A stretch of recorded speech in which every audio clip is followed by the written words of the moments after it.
The Algoma Public Library Board of Trustees met on April 18th.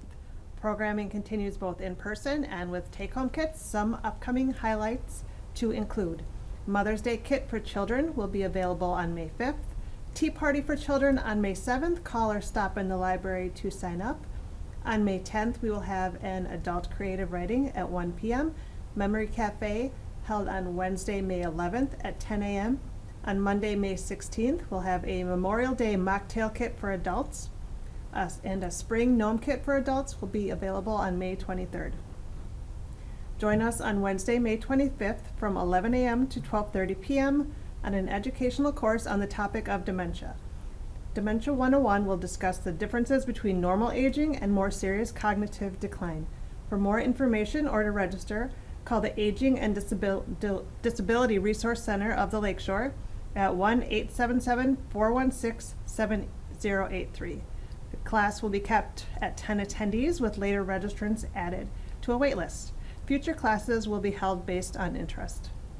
More information about these programs and more can be found on our website and Facebook page. Diana and Braylon will be attending the Wisconsin Public Library Association Conference in Pewaukee from May 12th through May 13th. The library will be receiving some funding for our hotspot plans. The Nicolay Federated Library System applied on our behalf for the FCC's Emergency Connectivity Fund. The money will be used for the one-year service plan for all 10 hotspots. As a reminder, these hotspots are available to be checked out to library patrons. Our next board meeting will be held on May 9th at 4 p.m.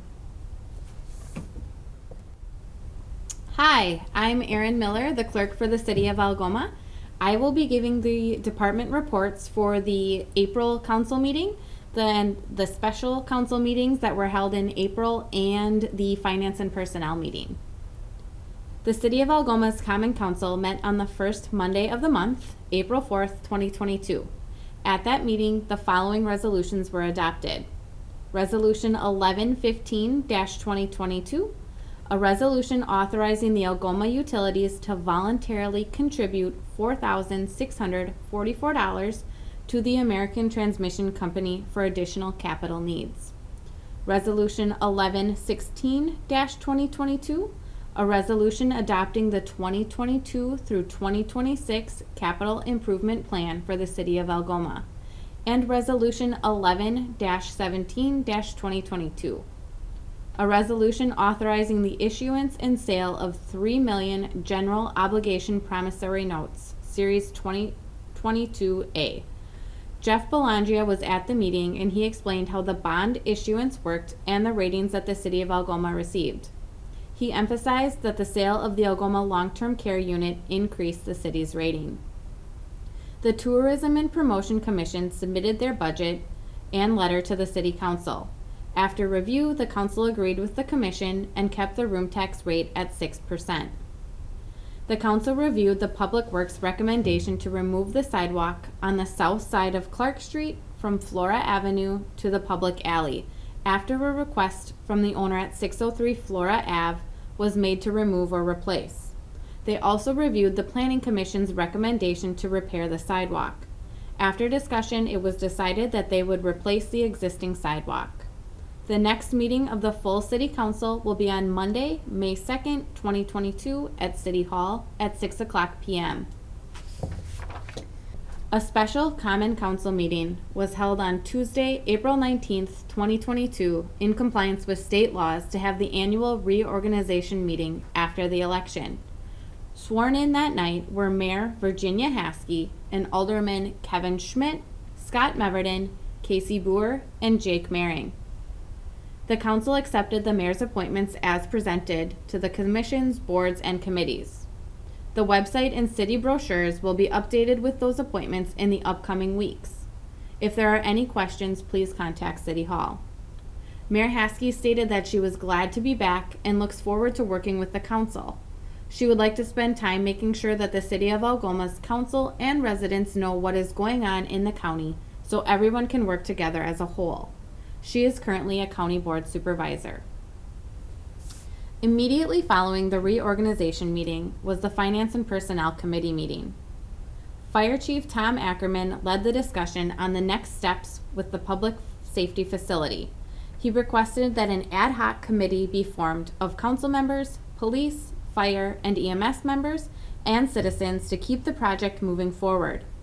Alderman Meverden, as the chairman of the PPP committee, will spearhead this and will work with the chiefs to get the committee formed. There will be regular updates from here on out as to what the next steps are. Fire Chief Tom Ackerman also led the discussion on the staffing shortages the Algoma Fire and Rescue Department is faced with. One of the biggest concerns was the wage that the EMTs are being paid. If the staffing shortage continues, wait times for emergency calls could increase. He requested that the committee look into this further so Algoma can be more in line with what the other surrounding EMS departments, Luxembourg and Kewanee, are paying their volunteers. He brought up facts and figures to the committee on what the increase would cost and how many individuals it would impact. This will be discussed again at the City Council meeting in May. The next topic was the Algoma Police Department and the School Resource Officer contract. Currently, the school is still reviewing the contract. Once they review it, it will come back to the committee for further review and discussion. Treasurer Shallow gave an update on the sale of the Algoma Medical Center, also known as the Algoma Long-Term Care Unit. The Algoma Long-Term Care Unit was sold to Cadenza Healthcare for $1.5 million. The paperwork has been signed by both parties. We are currently waiting for Cadenza Healthcare to get the appropriate licensing before the sale is completely finalized. Discussion ensued about the dissolving of the medical board. No action was taken at this time.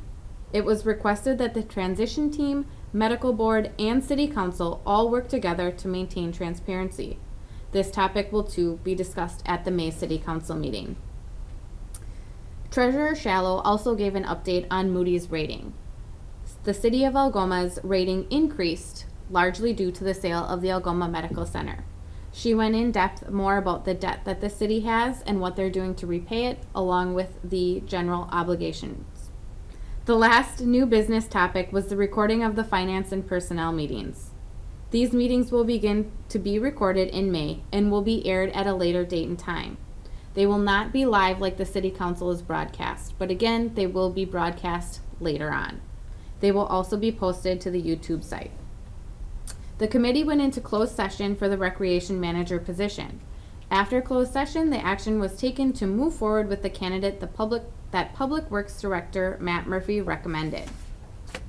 That meeting adjourned. Following that meeting was a special council meeting. Proclamation 2022-01 was read aloud. After the reading, Mayor Haskey declared April 29th, 2022 Arbor Day in the city of Algoma. The other item of business was the hiring of Michelle Madden as the recreation manager. If there are any questions, please contact City Hall.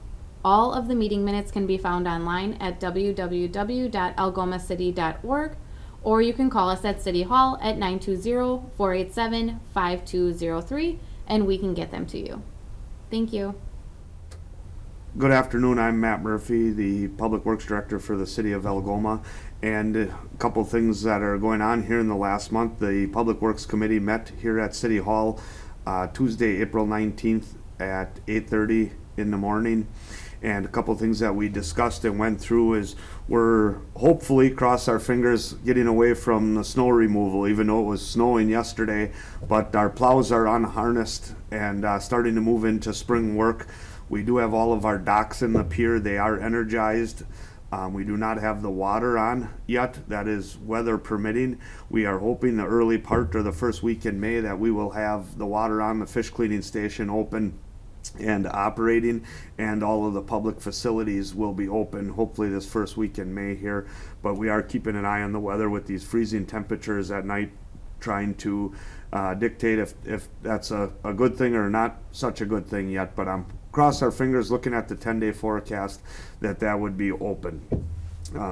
We are finishing up with some seal coating. We're looking to do approximately $200,000 worth of seal coating throughout the city on a numerous amount of roads, more than double of what we did last year. So we're trying to get that put together. And we also have about approximately $40,000 worth of sidewalk budgeted that we're going to try to do in-house this year with fixing some sidewalks. Some places there's going to be some little areas or some smaller areas where it might be 10 to 20 feet. In some places it's going to be better than a half a block or a third of the block that will get replaced in sections. We are hopefully done. There might be some root removal, but I'm hoping we're done removing trees for the year in the city. Next week we're going to start stump grinding and finish our cleaning up our stumps throughout the city and getting some black ground put down and reseeded. So that'll be taken care of. I do have a kind of a big project coming up here May 24th. I do have a demo with a hot mix recycling machine coming into the city. I have invited the city of Kewanee, the village of Casco, the village of Luxembourg, all to come in, the Kewanee County Highway Department. I have a machine coming over from Michigan that we are going to demo where you can actually take out pieces of blacktop, football size or a little smaller, and put them in this machine. You can add tar back to it and heat it up to 350 degrees, and we are going to demo this and try to move maybe a little bit away from the cold patching and make more of a hot mix patch to try to see if we can get some of our patching. I am quite aware we have numerous pothole work to do throughout the city, and we're trying to keep that at bay. Cold patch is very expensive. It has a shelf life or a last life once it's put in the road to about 6 weeks, depending on the travel and the weight of travel that happens on that road, and it's really weather driven. Right now we're putting pothole patch or cold mix in potholes, and it's lasting 2 or 3 weeks. Some places it's not even lasting that because a lot of heavy truck traffic on those roads where they're but we are very well aware of it, and we will continue to try to keep those roads as best we can here until we decide how we're going to move forward and take our next steps. Those were the big discussions here. Oh, I'm sorry, I apologize. I also forgot we did have our pre-con meeting. Our 3rd Street project in between Clark and Navarino is going to be broken to 2 portions. So we're going to take from Clark Street to Navarino Street, and we are going to get that done and get it to gravel grade. And then we'll take from Steel Street to Navarino Street will be the second part of that portion that we will lay all the infrastructure, gravel at, and then once everything is done, we'll start our concrete curb work, our sidewalk work, and then the whole project will be blacktopped as a whole. They're planning to start that between May 16th and the May 24th with a substantial completion the week before Shanty Days, the first week in August. There's substantial completion, which means that all the concrete work would be done and everything would be blacktopped, ready for the Shanty Days weekend, which is the following weekend, is our plan. So those were a couple of the big things that we had we've had in the past and still forthcoming in the Public Works. Our next meeting will be May 17th, 2022 at 8:30 a.m. here at City Hall. Thank you.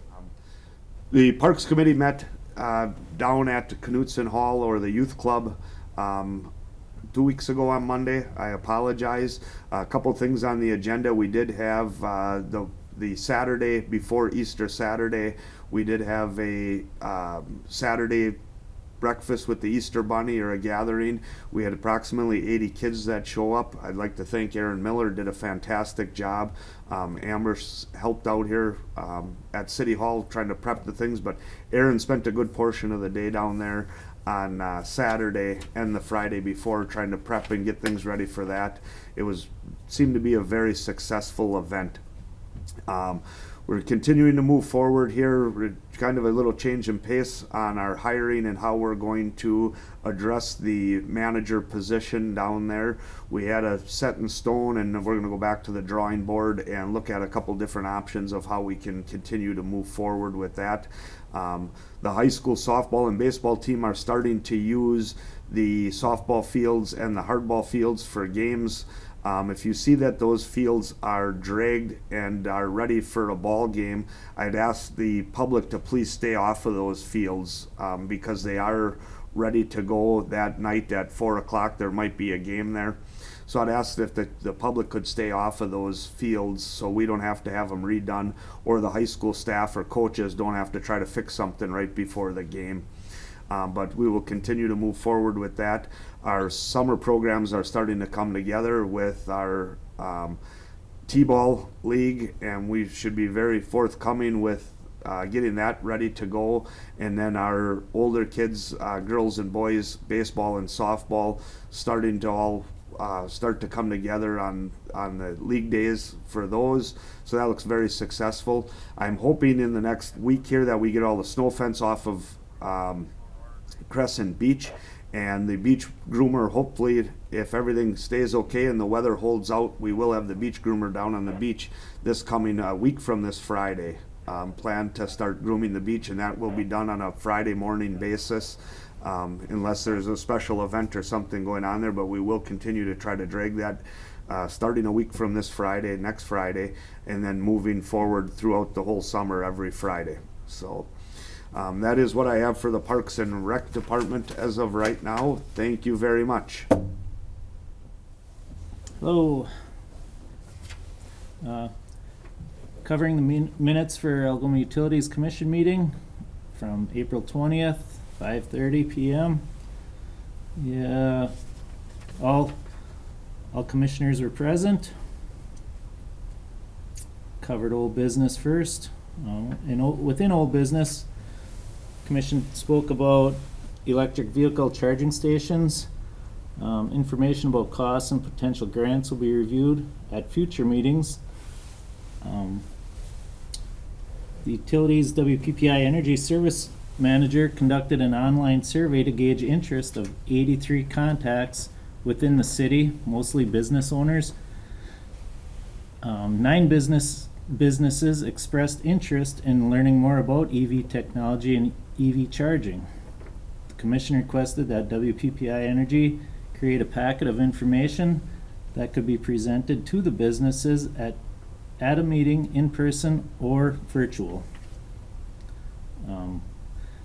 There was a bit of discussion about the part-time utility customer service clerk position, recruitment and interview process, which was covered later in the closed session of the meeting.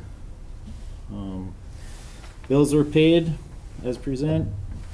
Bills were approved for payment as presented.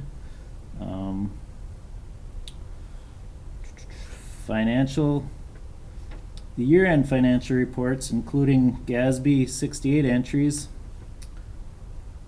were approved as presented.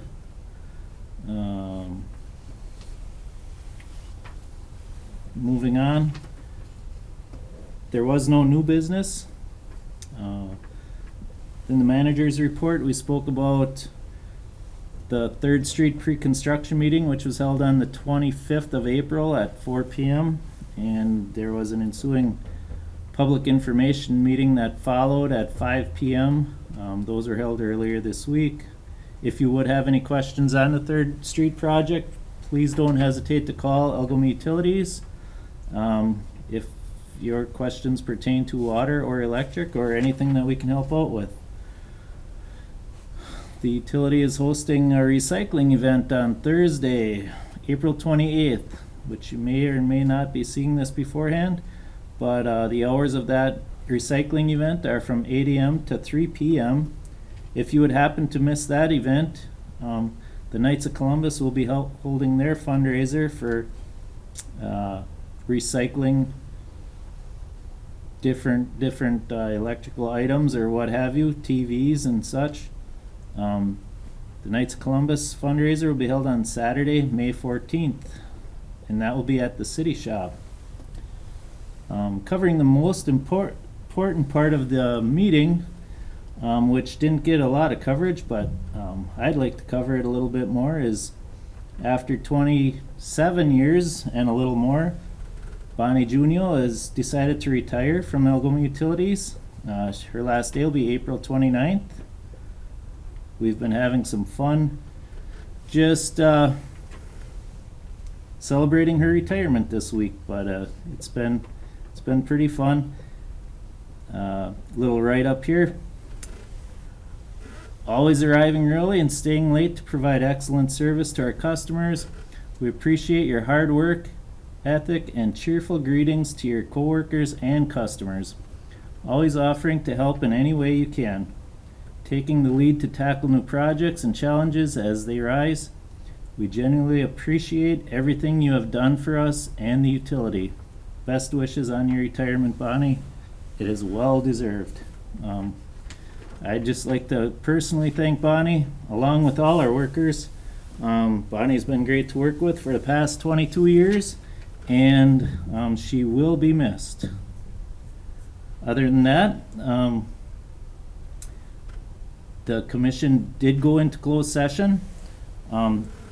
They came out of closed session, and a motion was made to offer the part-time utility customer service clerk position to Tracy Grossclass. And roll call vote, all yes. The motion carried, so Tracy Grossclass will be the next part-time utility customer service clerk. And we'd like to welcome Tracy on our staff. I'm sure she will be doing a fine job for us. She is already working at the utility in a cleaning position right now, so we're familiar with Tracy, and she does fine work. Other than that, the next meeting will be Wednesday, May 18th at 5:30 p.m. Thank you. Hi, I'm Tom Ackerman, Chief of the Algoma Fire Department and Rescue Squad, and the following are the meeting notes for the Protection of Persons and Property Committee, which was held on April 25th, 2022. The Algoma Fire Department responded to 5 calls during the month of March, which puts us at 22 calls year to date. And Algoma Rescue responded to 44 calls during the month of March, which puts them at 170 calls year to date. Staffing concerns continue to be an issue for both the fire department and rescue squad. So if anybody is interested in joining our organization, please contact me at 920-255-3671, and we'll bring you in for a visit and show you what we're all about. 10 department members participated in a 4-hour flashover simulation training on April 18th. This training was hosted by the Casco Fire Department and was put on by NWTC. Annual inspections were completed on all of our self-contained breathing apparatus and our station air cascade system. All department members also completed their self-contained breathing apparatus facepiece testing during the month of March. Algoma Fire and Rescue personnel attended the wake service of retired member Emil Hepp. Emil was a member of our department for 23 years and has recently passed away. Algoma Fire and Rescue members hosted an open house with Algoma High School students on April 8th. Members of the Algoma Fire Department and Southern Door Fire Department met on Saturday, April 16th for a controlled wildland firefighting exercise. This was very well attended, and the collaboration of both organizations was excellent. Algoma Fire and Rescue members, along with the Kewaunee County Sheriff's Department, will be participating in an active shooter training during the month of May. New state protocols are in use with Algoma Rescue. There are a few medications that have been added to the scope of practice. This should benefit patients that are picked up by Algoma Rescue. And that concludes this report. Thank you very much.